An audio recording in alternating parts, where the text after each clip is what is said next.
Maître Borg, la chancellerie et les représentants de la profession d'avocat ont conclu hier un protocole d'accord concernant l'aide juridictionnelle. Est-ce que ce protocole vous satisfait et pourquoi? Alors, il faut déjà rappeler que ce protocole d'accord, c'est un recul de la part du gouvernement et que ce recul, on le doit à la mobilisation de tous les avocats dans tous les barreaux. Et c'est important de le souligner parce qu'il faut que les avocats comprennent que leur engagement n'a pas été inutile, parce qu'évidemment, quand on prend le détail de l'accord après, on peut avoir une certaine déception puisqu'il est insuffisant. Il est insuffisant pourquoi ? D'abord parce que l'augmentation du V qui est prévue n'est qu'un rattrapage de ce qui n'est pas fait depuis 2007. Et surtout, on n'a pas de solution pérenne. Dans 2, 3, 4, 5 ans, on va recommencer, repartir sur des mouvements parce qu'on n'aura pas réglé le financement. Et la question du financement, la question de la création d'un fonds de péréquation n'est pas réglée.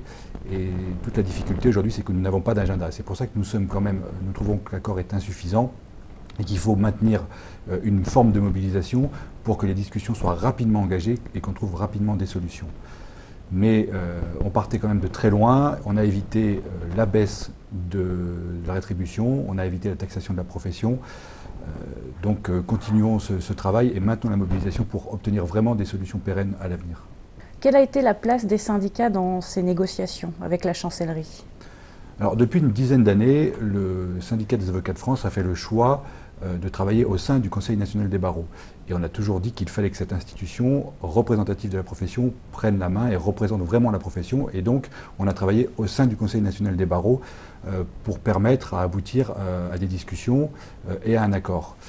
J'ai quand même une petite limite dans cette appréciation, c'est qu'on a l'impression aujourd'hui qu'une forme d'axe majoritaire se crée au sein du Conseil national des barreaux et qui passe plus de temps à défendre l'avocat en entreprise que la question de l'aide juridictionnelle. Et c'est une vraie difficulté de se dire que les avocats se sentent aujourd'hui mal représentés par le Conseil national des barreaux. Nous, on pense qu'il faut vraiment insister sur le fait que le Conseil national des barreaux soit présent, mais j'alerte les dirigeants de la profession, attention à ce qu'il ne se crée pas une fracture au sein de la profession, et il faut vraiment prendre tous les sujets de la même manière. Mais en tout cas, nous, en tant que syndicat des avocats de France, on a misé sur le Conseil national des barreaux, pas seulement, puisqu'on a aussi des contacts directs avec les cabinets ministériels, difficilement avec la chancellerie puisque les rapports sont très tendus, mais aussi du côté de Matignon pour faire passer les messages pour qu'on puisse aboutir dans la suite des discussions. Alors votre mouvement a toujours été en première ligne pour la défense de l'aide juridictionnelle, d'autant plus avec le mouvement actuel. Est-ce que vous avez constaté depuis le début de ce mouvement une augmentation des adhésions au SAF ? Alors on n'a pas d'augmentation des adhésions pour une raison simple, c'est que les personnes et les avocats qui sont engagés dans le mouvement ont aussi leur cabinet à gérer, un mouvement à mener, une présence aux assemblées générales, et que la priorité était vraiment ici, et je pense que ce n'est pas le souci premier d'adhésion. En revanche, on a eu beaucoup de messages d'encouragement, de soutien, voire même de critique, parce que le débat est assez ouvert, y compris chez nous, et je pense que par la suite, on verra sans doute des confrères nous rejoindre, mais c'est vraiment important de dire que ça n'appartient pas au SAF, ce mouvement, ça n'appartient pas aux organisations professionnelles, ça appartient avant tout à tous les avocats qui, au quotidien, doivent défendre à l'aide juridictionnelle et les autres, les personnes les plus défavorisées. Alors, quelle serait, selon vous, la réforme idéale pour l'aide juridictionnelle ? On n'est pas nécessairement très révolutionnaire dans notre système idéal d'aide juridictionnelle, mais ce que l'on pense avant tout, c'est que toute personne qui n'a pas aujourd'hui les moyens d'avoir accès au droit et d'avoir accès à un avocat puisse le faire. Et on sait qu'il y a un certain nombre de domaines du droit et de domaines judiciaires où ce n'est pas le cas. On pense notamment au contentieux locatif, au contentieux des affaires de sécurité sociale, au contentieux de la consommation, où les personnes sont mal représentées.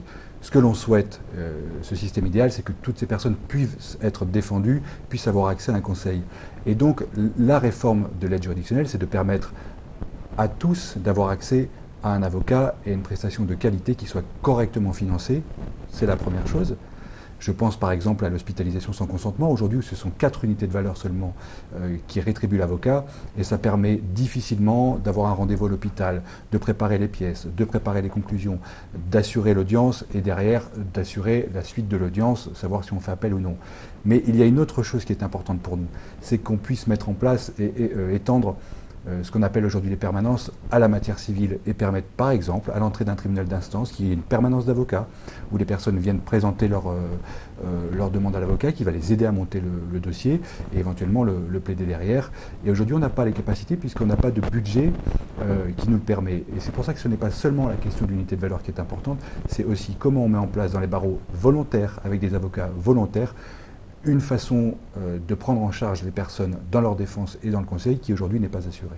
On peut peut-être continuer avec une petite question sur les chiffres, avec le chiffre de l'UV idéal ou le budget idéal. Est-ce que vous avez fait des calculs au SAF là-dessus?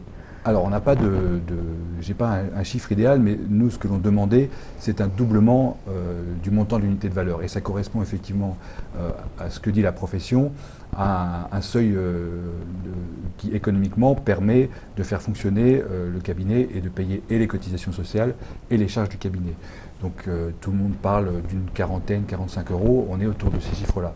Mais ça ne règle pas tout le problème de l'aide juridictionnelle, ni d'une autre forme de prise en charge qui doit permettre un accès au droit plus important pour les personnes qui aujourd'hui n'ont pas accès au droit.